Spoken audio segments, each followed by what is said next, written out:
Okay guys, so it's 2 days after we put that 25 milliliter Apiguard on these colonies, and we're just giving them a once over. As you can see, there's some bearding. It's not excessive. That's perfectly acceptable in my opinion. Nothing to worry about, and honestly it looks about the same as it normally does in our heat. We're going to open this colony up and just get a look at it and see what it looks like on the inside. Okay, if you can take a look at this, you'll notice the Apiguard is mostly gone. Well, actually, it's all gone. But it's not time for another treatment yet. We're going to leave this on a week. They're still spreading those little crystals and the thymol out throughout the colony, so nothing wrong with that. The colony's not roaring real bad. They're not acting aggressive. They hadn't left. It just goes to show you can use Apiguard in the heat as long as you're careful with it. Okay guys, same on this colony. We're going to take a look and see. If you can see, they're not bearding too awful bad. I mean, it's just hot. Okay, now this colony's a little smaller and they hadn't completely worked this Apiguard off the pad yet, but they're working on it. That's a lot less than what we put in here. As you can see where it was at. So this colony's also working the Apiguard. They're not, what was that? Something blew down and hit us. It must have been a leaf.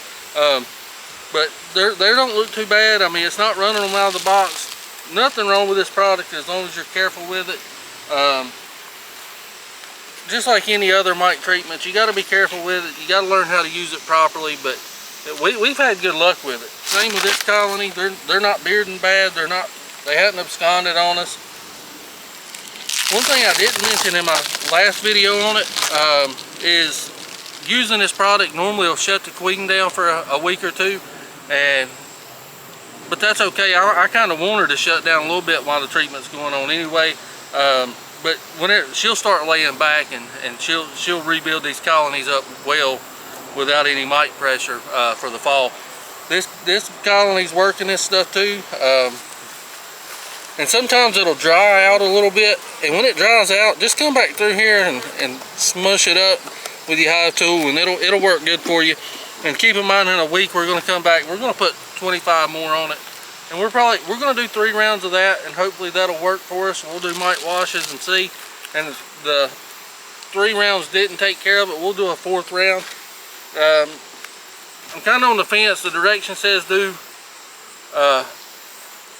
3 rounds of it with a high mite load, but if you do the math, 3 weeks and we still got drones in these colonies, you know, so we're probably going to do 4. We've done the 3 rounds before and it's worked really good, but keep in mind you're still going to have drone brood that's in here, because they're not going they hatch later than a worker bee, which is 21 days for a worker, so drones is around 24 days give or take the temperature. So that's something to keep in mind. This colony, I'm not worried about it. It's a large colony. They've got plenty of room to get in. They're not bearding bad. So we're going to check the rest of the yard, and we're going to bring you along, show you that it can be used safely. I would say it's about 91 or 92 degrees today. The humidity is pretty high, and you got to keep in mind, I'm sure humidity plays a factor in this treatment. So I can't speak, you know, intelligently on it, but I don't see how it wouldn't play a role in it. But we use it in, you know, 70% humidity sometimes and 90 to 95 degrees. So guys, if you're looking, this is an overview of this yard here. As you can see, the bearding isn't terrible. There's some bearding, but nothing abnormal for our area. This is pretty common for us. We have high temperatures in the summer, and the bees are going to beard to naturally cool off the box and fan outside and ventilate, so that's nothing abnormal. So we're gonna show you the rest of these boxes, just if you're on the fence about it. It works good for us, so we're gonna open these up and see how they're doing. On this colony here, same thing. They're not bearding bad. They haven't left. They haven't absconded. Now this is a smaller colony than the rest of them. They're working the gel. But it's just going to take them a little bit longer to get it spread out throughout the colony, and the heat's going to help evaporate it. So, and the heat, warm weather actually helps this product work better. I guess it sublimes better and sort of off gases and allows the bees to transfer that thymol through the colony better with the warmer temperatures.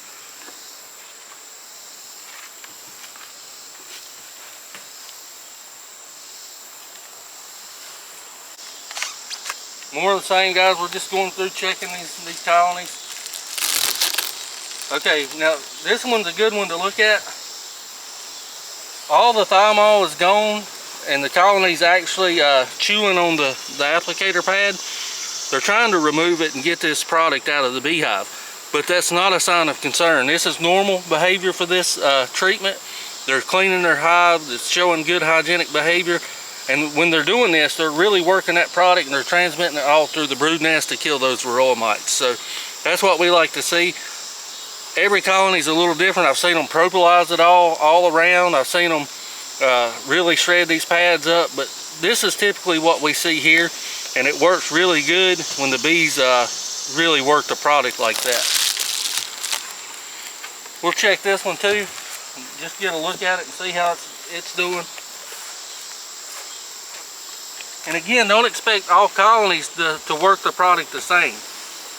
Like this one, look here. They hadn't really worked it as much as the other colonies, but I'm okay with that. They will. They'll track this product through, get a couple more warm days on it, and like I say, this treatment will be in for a week, and we'll come back and reapply it. But that just goes to show every colony works a little different. I got to be extra careful. I got fussed at in a comment. The guy said I was too rough with my bees. He said it was just a business for me. It is a business, but we also we try our best to take good care of our bees. Okay, this colony here is a strong colony, but they hadn't worked the product near as much as some of the other colonies. No issue with that. They will work it, and they'll try to clean this stuff out of here and get it out. And when they're doing that and tracking through it, they'll spread it throughout the brood nest. But keep in mind, guys, I really like this product. I like Apiguard too, but we had a bad issue with it one time and it didn't work good for us, but it's my fault. I didn't go back and do the mite washes like I should have. We lost some colonies, but no mite treatment's 100% effective all the time. Make sure you go back and check these. I mean, because if it's not, this is a nice colony and it's a honey maker for us in the spring, and we can make bees off of it if we keep it taken care of going into the winter. But with a high mite load, it's not going to happen, and you know, so we're going to monitor it and make sure they don't have a high mite load. But don't worry about it if you see they're not really hitting the product super heavy, but because they will, and it's still effective.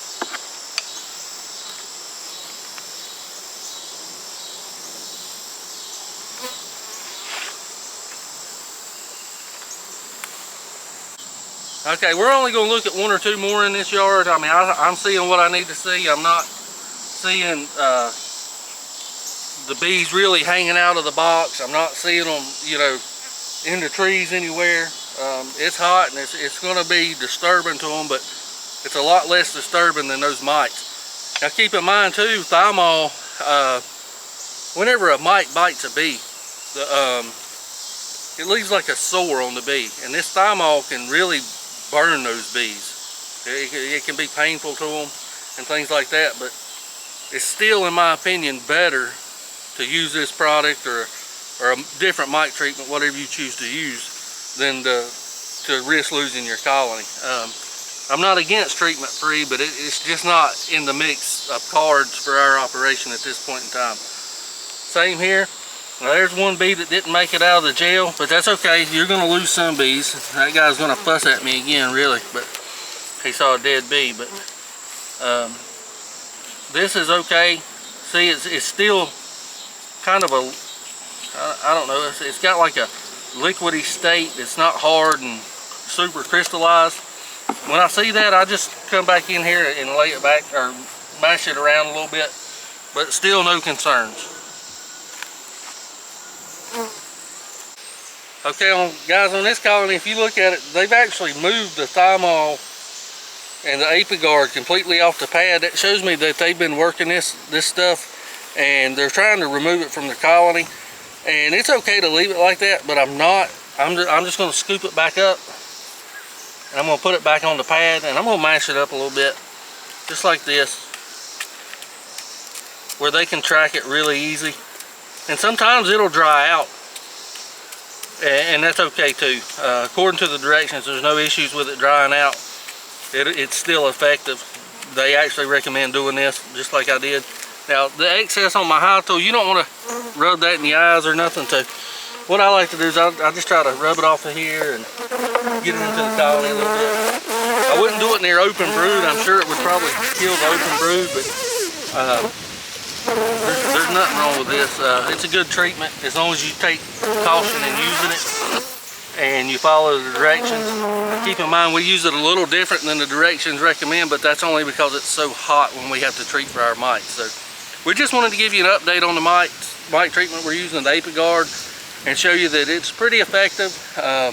It don't run the bees out of the yard, and you know, we like it pretty good. So if you got any questions, leave them in the comments below. Thanks for watching. Happy beekeeping.